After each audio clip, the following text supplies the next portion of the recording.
बिहार पटना समेत पूरे प्रदेश में कार्यरत कार्यपालक सहायक का 2 दिवसीय सांकेतिक हड़ताल शुरू। राज्य सरकार की महत्वपूर्ण योजना एवं कार्य होंगे प्रभावित। बिहार राज्य कार्यपालक सहायक सेवा संघ बिहार के आह्वान पर प्रदेश के सभी विभागों में पदस्थापित कार्यपालक सहायक 2 दिवसीय सांकेतिक हड़ताल पर चले गए हैं। संघ के प्रदेश कार्यकारी अध्यक्ष श्री मारुति नंदन भारद्वाज के द्वारा बताया गया है कि सरकार के द्वारा कार्यपालक सहायकों को लेकर तानाशाही रवैया अपनाई जा रही है तथा 2015 से कई बार शासी परिषद की बैठक भी संपन्न हुई, जिसके बावजूद भी लंबित मांगों की पूर्ति हेतु कोई निर्णय नहीं लिया गया। श्री अभिषेक अनुराग, अध्यक्ष बेएसा पटना के द्वारा बताया गया कि कार्यपालक सहायकों के मानदेय विसंगति सहित अन्य लंबित मांगों की पूर्ति हेतु संघ के स्तर से कई बार लिखित अनुरोध सरकार के विभिन्न स्तरों पर किया जाता रहा है। तहलका न्यूज़ बिहार पटना से सनोबा खान की रिपोर्ट। महिला दिवस के अवसर पर कार्यपालक सहायक लोग पूरे बिहार में 2 दिवसीय हड़ताल पर है, उसमें हमारी ये महिला भी शामिल है।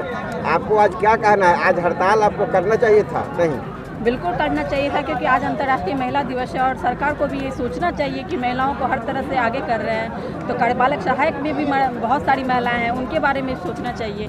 बहुत दिनों से हमें विगत 5 महीनों से सैलरी नहीं मिली है, उसके बारे में सोचना चाहिए कि किस तरह से लोग जो इसी पे आश्रित हैं वो किस तरह से अपना जीवन यापन कर रहे होंगे, उन्हें कितना दिक्कत हो रहा होगा। 1 महीना अगर सैलरी नहीं मिलती है तो इसका दूसरा महीना नहीं आदमी को सोचना पड़ता है कि किस तरह से हो, और 5-5 महीनों से सैलरी नहीं मिल रही है। फिर उसके बाद ये पहले ही निकल चुका है लेटर की 60 साल आपको कर दिया गया है, उस वजह और फिर ये होते हुए क्यों निकाला जा रहा है। और मैं जितने भी कार्यपालक सहायक हैं उनको ज़बरदस्ती नहीं निकालना चाहिए। अपने ही जो निकाला गया है लेटर, उस पर तो कम से कम वो रहें कि हम क्या कर रहे हैं, क्या ये तो सोचना चाहिए।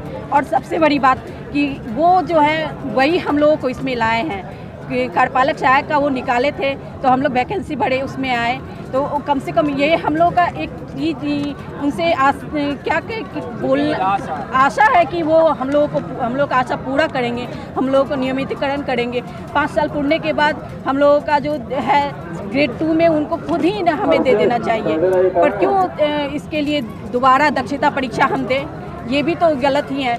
जबकि हम दक्षता परीक्षा पूरा उत्तीर्ण करके आए हैं, टाइपिंग टेस्ट उत्तीर्ण करके आए हैं, उसके लिए अब तो फिर से कोई भी दक्षता परीक्षा कौन सा ऐसा जो भी इंसान होगा जो कि नौकरी करते हुए और पढ़ाई भी कर सकेगा, 8 घंटे की नौकरी करने के बाद कौन होगा जो कि पढ़ाई कर सकता है, जा कर के इतना मेहनत कर रहा है वो पूर्ण करना दक्षता परीक्षा अगर, और वो भी आप आउटसोर्सिंग के माध्यम से ले रहे हैं, बेल्ट्रॉन के माध्यम से ले रहे हैं, खुद नहीं ले रहे हैं, ये तो गलत बात है।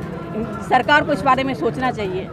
महिला दिवस के अवसर पर ही क्यों चुने आज के 2 दिवसीय हड़ताल? क्योंकि इस पे सरकार को देखना चाहिए। महिला को हमेशा वो कहते हैं कि आगे कर रहे हैं, उनको सोचना चाहिए कि इसमें भी तो और सारी महिलाएं हैं, उनको भी तो आगे करना है, किसी को आगे किसी को पीछे तो नहीं करना है।